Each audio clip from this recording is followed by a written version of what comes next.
It was a cold summer night in August that changed my life for good. I was driving from Texas to California to visit my parents, which seemed like an infinite trip for me.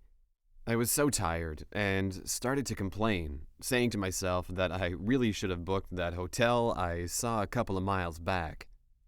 Nevertheless, I decided to push on, hoping to reach the next state before passing out. Although coffee didn't help me anymore, I took another sip anyway. I felt so relaxed and comfortable, and that's when I heard a loud. I opened my eyes, realizing that I drifted to the middle of the freeway. I quickly pulled my car back into the right lane. I guess I must have fallen asleep. So at that moment, I decided to stop before I would have gotten involved in a bad accident. Ahead of me, I saw something that could be a motel. I slowed down and peered ahead. "The Night's Inn," the sign said. It seemed good enough to me, and I pulled the car into the lot and decided to spend the night there. I checked in. The hotel looked a bit sketchy, but as long as I got a good night's sleep, it would be fine. The old woman at the front counter didn't even look at me as she handed back my card, and all she said was, "Thank you, sir." I thought to myself that I'd definitely double-check with my credit card company the next day to ensure she hadn't overcharged me. I headed to my room, which had a super deep soaker tub. I filled it up with hot water, hopped in, and pulled the curtain while listening to music on my phone. I was about to doze off, but quickly lifted up my head. I pulled out my earbuds. What was that sound? I could have sworn I heard someone screaming. I shook my head. I thought it was probably just someone arguing or someone that had had too much to drink, so I just put my earbuds back on and laid back. I was thinking about my parents, but I told them I wouldn't be there until at least breakfast the next day. More like lunch now. But I'd call them in the morning. It was past midnight now and too late. Then I noticed some creaking sounds above me. It made me laugh because it just confirmed the stereotypical view most people have of hotels with creaking old floors and stuff. All of a sudden, the light went out. But luckily, I still had the light from my cell phone. I'd worry about it when I was done my bath. I was so exhausted. I'd get out of the tub in a few seconds.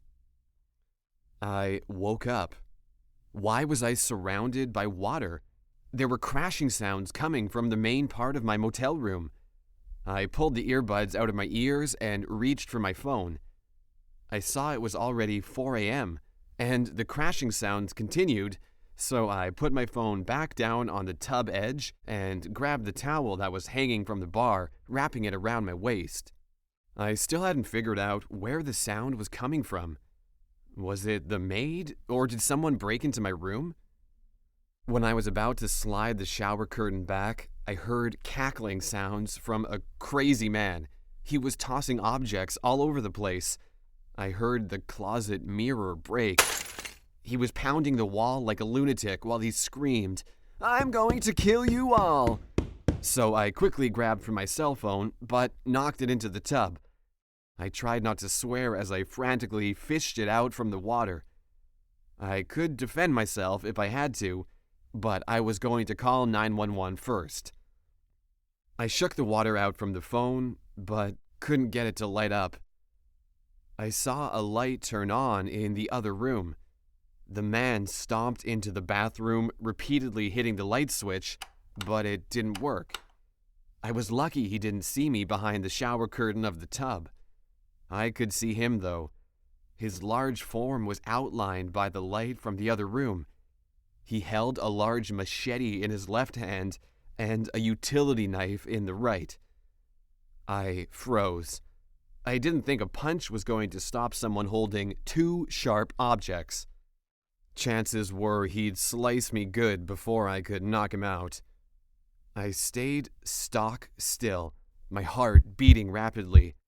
His breath was loud, and he kept on laughing. I started becoming frightened. What was I going to do if he knew that I was here? But he seemed satisfied there was no one here, so he quickly left. When I was certain he was gone, I hopped out of the tub and grabbed my clothes from the back of the door.